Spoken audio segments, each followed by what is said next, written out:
ఇచ్చాము. యాపిల్ ఇప్పుడు యాపిల్ కి మీరు కలర్ వేయాలి. యాపిల్ ఏ కలర్ లో ఉంటుంది చెప్పండి? Red colour. అందరు కూడా యాపిల్ ను రెడ్ కలర్ వేసేయాలి. మొత్తము ఏ కలర్ లో ఉంటది?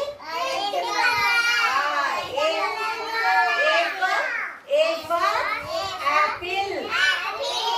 అందరూ రెడ్ కలర్ వేయండి. యాపిల్ కి వేసేయండి. అందరూ నీట్గా వేయాలి. మంచిగా నీట్గా వేయండి. లోపలనే వేయండి. సిట్రైట్ అరే గట్ల ఎందుకు మలుస్తావు? మిర్చి వేసిందా? అందరిది అయిపోయిందా?